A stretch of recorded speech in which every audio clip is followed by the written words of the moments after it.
نحمده ونصلي على رسوله الكريم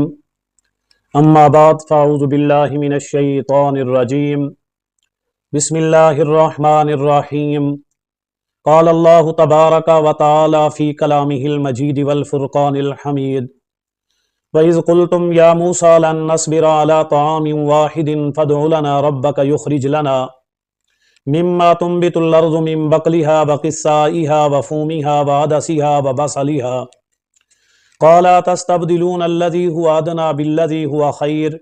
اهبطوا مصرا فإن لكم ما سألتم صدق اللہ العلی العظیم۔ میرے واجب الاحترام سامعین، بات چل رہی ہے سیدنا موسیٰ علیہ السلام کی قوم کی۔ جب یہ قوم وادی تیہ کے اندر پہنچی، اللہ رب العالمین نے اس قوم پر سیدنا موسیٰ علیہ السلام کی وجہ سے، آپ کی دعاؤں کی وجہ سے، آپ کے اللہ کے کلیم ہونے کی وجہ سے بے شمار انعامات کیے، انہیں مختلف انداز سے نعمتیں عطا کی، لیکن یہ سرکش قوم، نافرمان قوم، اسی انداز میں سیدنا موسیٰ علیہ السلام اور اللہ تعالیٰ کی ذات کے ساتھ مختلف طور طریقوں کے ساتھ بے وفائی کا اعادہ کرتی رہی۔ ان لوگوں کو وہاں پر ضرورت کے لیے اللہ تعالیٰ نے من و سلوہ عطا کیا، بہترین قسم کا تیار شدہ کھانا جس میں میٹھا اور نمکین دونوں ڈشیں شامل تھی، لیکن اس قوم نے اس بات کے لیے موسیٰ علیہ السلام سے التجا کی، دعا کی، درخواست کی، کہنے لگے کہ ہم اس پر راضی نہیں رہ سکتے کہ ہم ایک ہی کھانا، چاہے وہ جتنا بھی مزیدار ہے، جتنا بھی اچھا ہے، ہم اسی پر رہیں، ہمارے لیے وہ سب چیزیں تیار ہوں، ہم ان چیزوں جو زمین سے نکلتی ہیں ہم انہیں استعمال کرنا چاہتے ہیں، ہم انہیں کھانا چاہتے ہیں۔ اس وجہ سے یہ قوم کہنے لگی وَإِذْ قَتَلْتُمْ يَا مُوسَىٰ لَن نَّصْبِرَ، ہم ہرگز صبر نہیں کریں گے اے موسیٰ علیہ السلام عَلَىٰ طَعَامٍ وَاحِدٍ، ایک کھانے پر، یعنی ایک کھانے پر ہم اسی طرح رکے رہیں، ہم سے یہ صبر نہیں ہوتا، ہم اس پر قائم نہیں رہ سکتے، مستقل طور پر ہم یہ بٹیر اور یہ اللہ تعالیٰ کی طرف سے من و سلوہ کا جو نزول ہے ہمارے لیے یہ قابل برداشت نہیں، بلکہ فادع لنا ربک، آپ اپنے رب سے دعا کیجئے، آپ اپنے رب سے التجا کیجئے، آپ اپنے رب سے درخواست کیجئے، یخرج لنا مما تنبت الارض، ہمارے لیے نکالا جائے زمین سے، نباتات کو زمین سے، ان چیزوں کو اگایا جائے جن چیزوں کی ہمیں ضرورت ہے، جو ہم کھانا چاہتے ہیں، جن کو ہم پسند کرتے ہیں، من بقلیہا، ان ترکاریوں میں سے، ترکاری میں سب چیزیں شامل ہیں، جیسے مولی، گاجر وغیرہ، یہ مختلف قسم کی جتنی بھی سبزیاں ہیں یہ اس ترکاری کے اندر شامل ہیں۔ کہنے لگے کہ ہم یہ سبزیاں کھانا چاہتے ہیں، ہمیں یہ اگانا، ہم زمین سے یہ نکلنے والی یہ تمام قسم کی ان اشیاء کو پسند کرتے ہیں جو مختلف ذائقے، مختلف رنگ، مختلف چیزوں کے ناموں کے ساتھ ہمارے سامنے ہوں کہ ہم ان کو کھائیں۔ اسی طرح وقصائها، اور اس قصائها سے مراد کھیرا ہے، یعنی ہم یہ کھیرے وغیرہ یہ ٹھنڈی چیزیں استعمال کرنا چاہتے ہیں۔ کھیرا تاثیراً بہت ٹھنڈا ہے، جس کے لیے حضور علیہ السلام کے سامنے جب پیش کیا گیا آپ نے فرمایا کہ کھجور لے آؤ، کھجور اور کھیرے کو مکس کر کے آپ نے تناول فرمایا،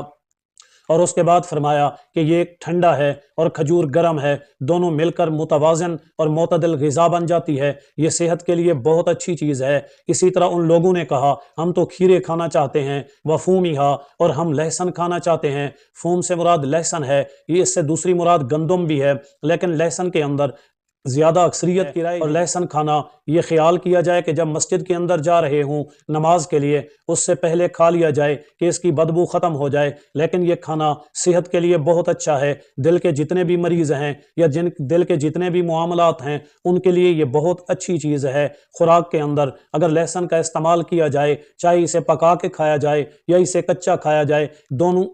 انداز سے، دونوں طریقوں سے یہ انسان کی صحت کے لیے مفید ہے۔ اسی طرح وہ کہنے لگے وعدسہا، ہم تو دال کھائیں گے۔ عدس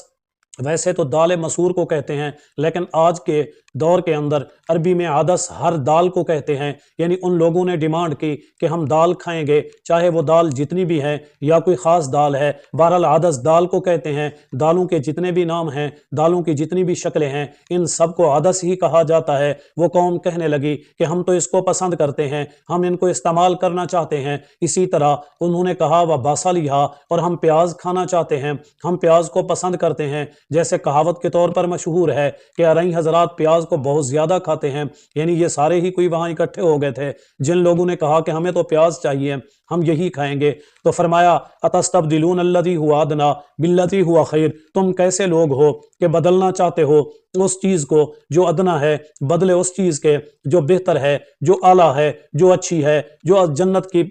میوہ ہے، جو جنت کی طرف سے آپ کو عطا کی گئی، یعنی آپ جنتی کھانے کو چھوڑ کر اس زمین کے کھانے کو پسند کر رہے ہو۔ آپ اللہ تعالیٰ کی طرف سے دیے ہوئے کھانے کو چھوڑ کر اس زمین سے اگائے ہوئے کھانے کو کھانا چاہتے ہو، بغیر محنت کے، بغیر چاہت کے، بغیر طلب کے اللہ نے تم پر انعام کیا اور تمہیں بہترین تازہ پکا پکایا بنا بنایا کھانا عطا کیا، تم اسے چھوڑ کر ایک ایسے کھانے کی طرف آنا چاہتے ہو جس کے لیے تمہیں محنت کرنی پڑے گی، کوشش کرنی پڑے گی، اب دیکھنا پڑے گا اس کے لیے بیج لگانا پڑے گا، اس کی کیاریاں، اس کی دیکھ بھال، اس کی مرمتی، اس کا خیال، اس کا سب کچھ تمہیں کرنا پڑے گا، پھر جا کر یہ بنے گی۔ یہ قوم کہنے لگی اہبطوا مصرا فإن لكم ما سألتم، فرمایا اگر یہی بات ہے تو پھر اتر جاؤ اس جگہ سے، یہ سامنے جو اور شہر ہے، جو اور جگہ ہے، جو اور علاقہ ہے، وہاں سے ان کے بیج لے آؤ، وہاں سے ضروریات کی تمام چیزیں لے آؤ اور انہیں اگاؤ اور اس میں سے کھاؤ۔ یہ لوگ گئے، جو وہاں علاقہ تھا مختلف نام دیے گئے، بعض حضرات نے اسے کنسرین کے نام سے کہا کہ یہ ایک شہر تھا جہاں سے یہ لوگ بیجارے جات لائے اور ان بیجارے جات سے یہاں سب چیزیں اگائی، ترکاریاں اگائی، کھیت اگائے، دالیں اگائی، اسی طرح مختلف چیزیں اگا کر یہ ان سے کھانے پینے لگے۔